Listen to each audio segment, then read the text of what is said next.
Semua kita bertemu lagi dalam reaction drama bersiri. Dia Imamku episod ke-24. So jom kita tonton. Saya ikhlas kahwin dengan Maira. Tak ada istilah lagu dalam kahwin Encik Rafiq. Dan saya tak nak mempersebedakan agama. Tapi Maira tak ceritakan awak. Ini hakikat yang awak nak kena terima, Budin. Encik Rafiq, benda paling utama dalam kahwinan ni adalah tanggungjawab. Kedua, baru cinta. Sebab cinta tu boleh dipupuk kalau kita sanggup bagi ruang pada hati kita ni, Encik Rafiq. Maira bagi awak ruang. Bukan ruang je. Jiwa raga semua I bagi, kan?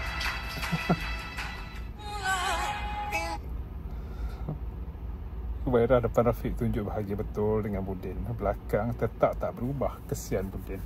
Itulah depan Rafiq je. Sebab dia memang, itulah bila kahwin tu bukan sebab keinginan hati ke ataupun ada motif macam nak balas dendam kat Rafiq ke. Jadi macam ni lah. Kahwin pun macam tiba-tiba je.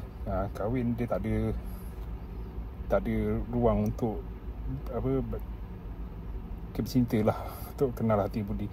Walaupun kita tahu Humairah dengan Budin ni memang dah bertemu lah dah sejak Budin jadi pembantu kepada Humairah, jadi driver Humairah. Tapi itulah, kau ni Humairah besar kecil je aku tengok. Pakar je dengan pengarah. Suruh ikut skrip kau. Tapi kita suka tengok Humairah berlakon. Dia macam suka dia macam tunjuk macam kemesraan dia dengan Budin depan orang lain. Walaupun hakikatnya kita pun tahu sebenarnya Humairah dia macam saja dia nak test Budin. Tapi itulah, macam Budin ni hati keras sangat.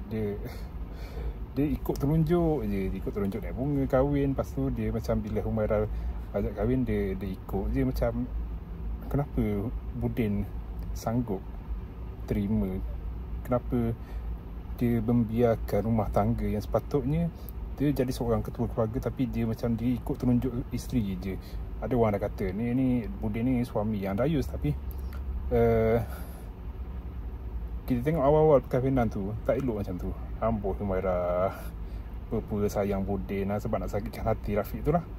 Sebab nak sakitkan hati orang je. So tapi pada saya, berapa lamakah keadaan ini akan berterusan? Bilakah Maira dengan Budin akan benar-benar terbuka hati untuk menerima, saling menyayangi lah orang kata. Macam mana yang kita tengok dekat luar, dia tunjuk depan Rafiq. Kita nak tengok macam tu juga dekat di belakang, di rumah lah. Jumpa lagi.